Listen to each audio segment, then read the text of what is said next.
Confidence is action, and fear is indecision. Creators that are crushed by a lack of confidence are unable to hit publish on their posts, are unable to show up to record the shorts for their YouTube channel, are unable to push past the fear and do what needs to get done to actually see growth, to actually succeed. And creators that crush are able to walk with that fear and face it, or exist with it at least long enough to make progress, to progress quicker, to achieve their goals quicker, to make a difference in their space. Hi, I'm Shawn Buttner. I'm a certified high performance coach and host of the Creators That Crush podcast. And in this episode, we're going to talk about the one technique you can do today that will change your confidence game as a creator, that will help you face those fears and move you from indecision into action and from stuck to progress. So with that, let's jump right in. I want to share with you a story of the first time I performed music. So it's senior year in high school. I've decided with all my friends where we're going to go to college. I'm the only one in my friend group that's going to Purdue. All my other friends are going to a state college, which is great. I'm really excited for them.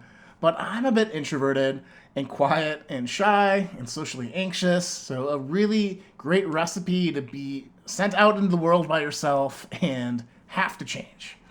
And so I'm starting to ruminate and worry about this. I remember being up at doing homework and then not being able to sleep afterwards because I'm like, how am I going to survive socially and leaving everything, at home in Chicago to go to Indiana for school.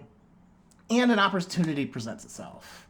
My buddy Sarah is hosting a coffee club is what she called it, which is a talent show essentially after school where people do poems or performances or can play music. And at this point in my life, I love music so much and it's been a big part of my life. It's a big part of my parents' lives. And so I agreed with 3 months of guitar lessons and barely being able to sing a tune to perform for 10 or 15 minutes. So basically 2 or 3 songs. And so I remember she asked this, and I'm like, you know what? I need to do this to prove to myself that I can get up in front of people out in the world and not die, right? It really, for a lot of my life growing up there, talking and opening up to new people really felt risky. And I don't know why that is, but I just remember being really reserved and I wanted to see a little bit if I could do it, so there's a little bit of, hey, can I do this? There's a lot of bit of if I can do this, what this means is I'm going to be okay in college, right? I don't have to stress about meeting people. If I can get out and make a fool of myself and not get murdered by the crowd, that's the bar for success. So I agree to do this coffee club. And so I have another month or so to practice my songs, work with my guitar teacher, try to figure out how to sing along with it. My mom and grandma are in the audience, and I remember the feeling of the butterflies in my stomach and in my heart. I wasn't sure if I was going to pass out or barf. I remember kind of having that sweat, sitting backstage, waiting for my name to get called to go on stage in this dusty auditorium. It smelled like wood and paint and, theater. And I remember they call my name and you can see the dust in the air from all the bright lights. And there's a stool and I bring my guitar and there's the thwomp of the guitar as I plug it in and I freeze. I could feel my heart in my ears. And I look out into the auditorium and I know that there's 50 people out there, but the lights are so bright that you can barely make out these shiftless shapes of people in the front row and nobody else, right? It's just completely dark. And the panic sets in. And I'm like, I'm going to yak. I need to run. This is terrible. And I start to panic. And then I start to say, no, like I need to see this through. I'm here now. Might as well move forward, right? And so for whatever reason, I start to strum my guitar. And the chord is wrong. I start the song off wrong. I start off key, singing it, and then kind of settle in. And, kind of like feel like I'm disconnecting until I see someone, a shapeless figure in the front of the audience, bobbing along to the rhythm that I'm playing. At least I got that right? And I remember being like, oh, okay, like people are into this, at least enough. I know it's terrible, but it's not terrible enough where the mob's coming to get me. Like, people want to support me. And I'm able to, sing that first song, sing the second song. People laugh. I go backstage. And I get a big hug from my mom and grandma because they're like, I can't believe you did that. That is so crazy. And I'm like, yeah, I know, right? And I was a little bit, an adrenaline rush at that point. And that's the power of testing yourself, right? Like, I didn't want to be the quiet introverted kid that couldn't talk to people when I went to college.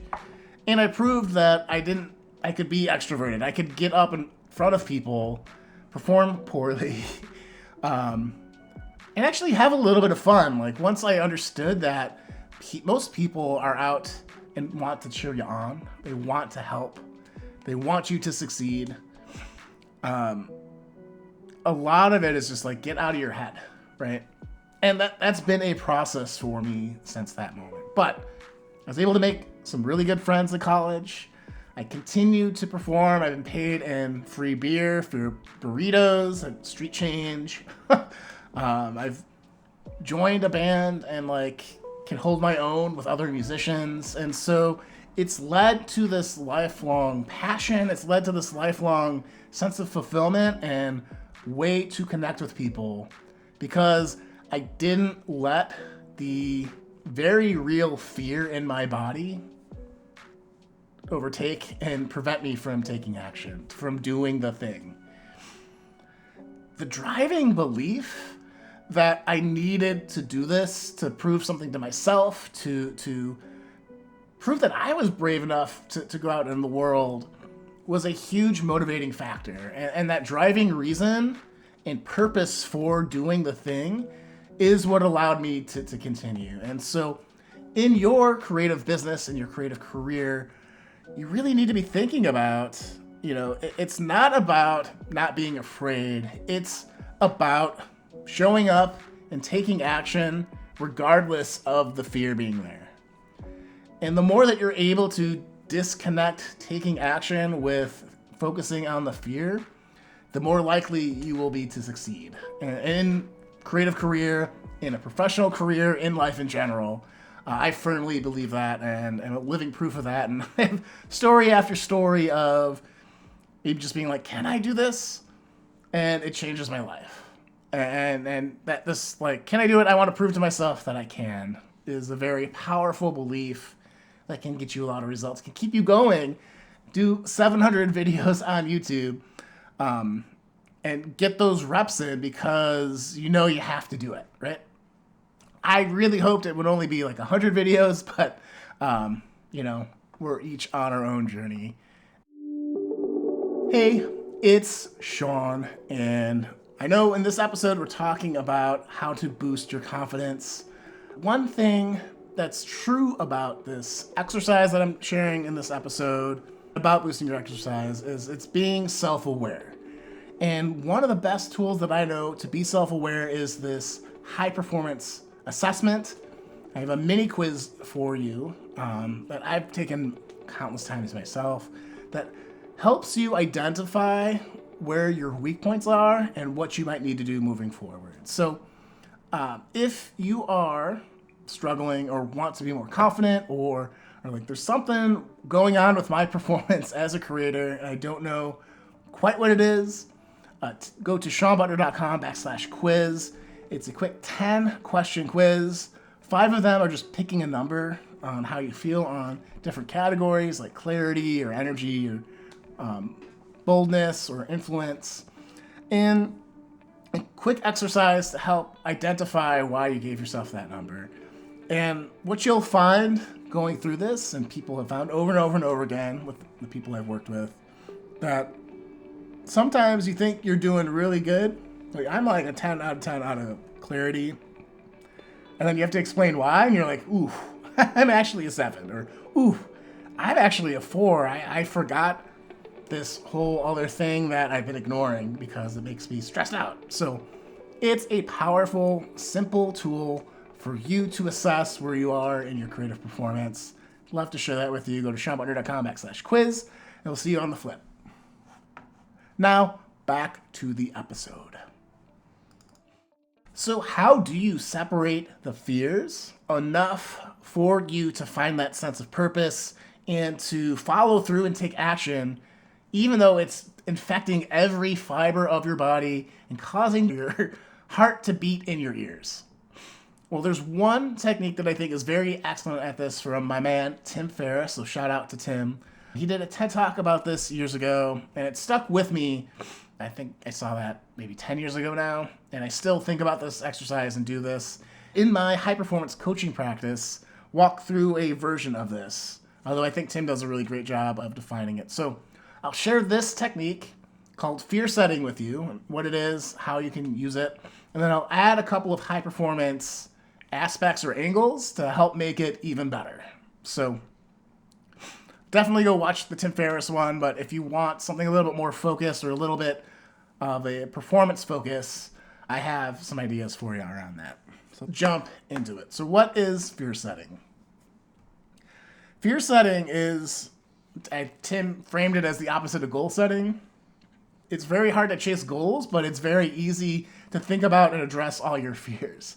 So the idea is, if you can name a fear very clearly and succinctly, figure out the worst thing that could happen, and come up with mitigation strategies to either eliminate or reduce that worst case scenario, that you will be more likely to follow through and take action on it, right?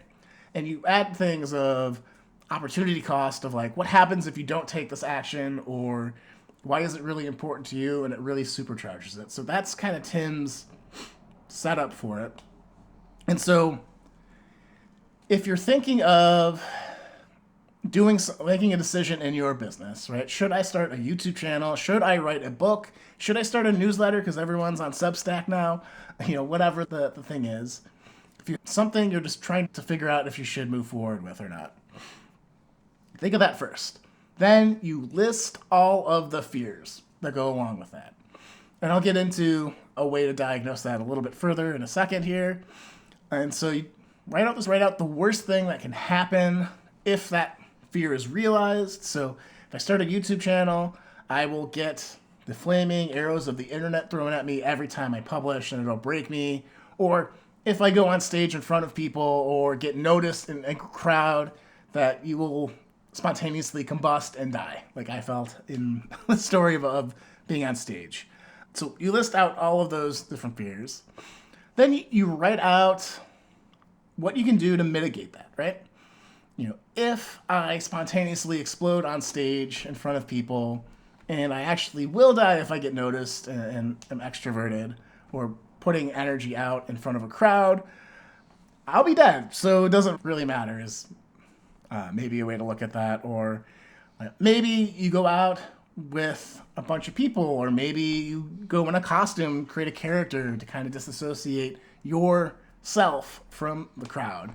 And in my story, I had the guitar I could hide behind the guitar in a very comical way because I'm bigger than the guitar. But, still, it was a prop that separated me a little bit from the audience, so it wasn't just me by myself. Like, I had something to focus on.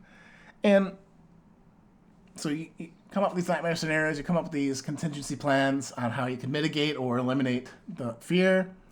Then, for each of those, you write out what happens if you do not move forward on this. Like, where is your life in 6 months if you don't start that YouTube channel now? What's your life like in 18 months if you don't start this channel now?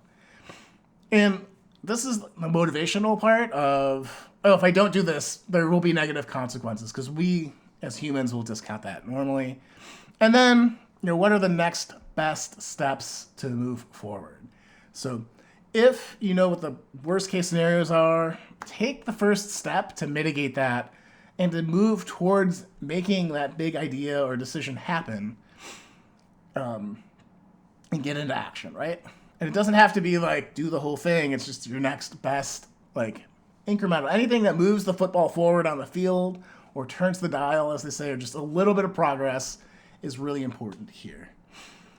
Now, I know that, like, this is also a quick hedge. This is really great for most things that we face in our day-to-day life. But if you see a tiger running at you and looks really hungry and you're afraid of that, you don't need to do a fear setting thing. That's an honest fear. You should, go with your instincts, survive, that kind of stuff. So there are fears that are worthy of heeding and responding to. And this is a really great exercise to suss that out of, like, is this an honest, like, true fear that's preventing me? Or is this something that I'm anticipating is going to cause pain, which is preventing me from moving forward? Does that make sense? I hope so. Okay, here are the 3 high-performance angle enhancers for this, right? In certified high-performance coaching, we know that there are 3 types of fears. There's process fear, meaning that the act of doing it is going to be painful. There's loss fear, meaning you're going to have to give up something that you love in order to make the thing happen. And there's an actual outcome fear that, if I actually do this, it's not going to be as cool to win, to make all that money in the business, to ask that person out, maybe they're a terrible person or whatever. So, examples of process gain or process loss and outcome fear is if you want to run a marathon, right? You might think, oh man, doing the 3 months of training to do a beginner marathon training regimen is going to be so hard on my body, and I'm not going to be seeing my friends, and I'm going to not enjoy running all those miles, right? So the act of doing the training, the process of training for a marathon is going to be painful, and so you're like, well, maybe I will just not do that. The loss thing would be like, oh, if I'm training for a marathon, I'm going to lose time with family and friends. I might have to eat healthier, so all the junk food that I used to eat, I can't have anymore. I'd have to make sure that I'm getting more sleep, so I'm actually, like, going to bed at, like, 7 o'clock at night. these types of things. And so you don't take action because you're giving up something, you're sacrificing something. That's another word to look out for in order to take action. And then outcome, right? If I run a full marathon, I'm not going to feel proud to finish it, right? When I'm done, I'm going to be like, why did I even do this? Or, the act of crossing that finish line is going to be like, no big deal. Or you're going to discount actually accomplishing the goal. It's like, nothing's going to change for me if I actually see this through. And the way to overcome these is actually built into the fear setting methodology, which is why I love it so much, is that you write out what you gain by taking action, right? The act of marathon training is going to be tough and hard on me and painful, but you might make more friends, or you're going to get into the best healthy body shape of your life, and people are going to notice that and want to talk to you now, or so on and so forth. You might have to give up some social time, and you might have to maybe rethink how you meet people, but you also might meet healthier friends. Like, you're going to meet people out on the trail or out in the world running. Maybe you make some running buddies, and now you have a new social group to hang out with of motivated people that want to get healthy. And that's something worth doing, right? Or outcome pain. I might not feel proud after that, but if you frame it like there's only like 1% of humans ever in human history that have run a marathon that have ever existed, you're going to be part of 1% of humans on anything. Like, that's pretty amazing. So maybe it's worth pursuing, right? even if you don't feel accomplished, you can be like, wow, not a lot of other people have accomplished this. And then you're a little bit more motivated to take action and move forward, right? So know the 3 types of fear: process, gain, outcome. The second thing is to express things, right? This fear setting exercise is so much more powerful if you can express the things that you're afraid to yourself or to other people, right? Like, if I start training for a marathon, my wife is going to love me less because I'm not going to be around, right? And you need to have that conversation of like, hey, I'm training for a marathon. I'm going to be running for most of my life now. You might not want to have that conversation, and it sounds silly maybe to address it, or you feel shame around it. So these are feelings to maybe look out for. So this isn't a great example in the running example, but maybe, the things that you're afraid to share about yourself and what's going on tend to be the really big limiting things that, if you can address them, is a huge burden off your shoulders. So very, very impactful to express the things you find tough to admit to yourself or to others. And then the third thing is commit to your next best action, right? Doesn't, like I said, it just has to be a little bit of incremental progress every day. For marathon training, if you just focus on the training, the miles you have to run that day, it's much easier than in 3 months, I have to run 26.2 miles. Like, that's insane. I've never run 3 miles or 4 miles in a row, let alone 26. You'll get overwhelmed thinking about the end goal and not focusing on what you need to do today to survive that long run. So, this is all to say, this fear setting exercise is to help you get into action, regardless of the fear or concerns or things that'll hold you back, right? And it's a way of listing those fears, addressing them, coming up with a plan, because there is a confidence that comes with, if this happens, here are the 3 things that I need to do. And so that's the power of this exercise. That's why I love this, and I love talking to people and coaching people through this. And so, be sure that if you are not making the progress you want, or you want to feel more confident, do this fear setting exercise once, and you'll see a dramatic increase in your confidence. And pro tip, if you want to be more advanced with it, do it once a quarter and continue to check in on this, and your progress will be immeasurable. It will be so amazing, and you'll be so glad that you're taking action, you're moving forward, you're learning things, and ultimately, you're living your life. So that's all we have on today's episode of Creators That Crush. We'll see you guys next time.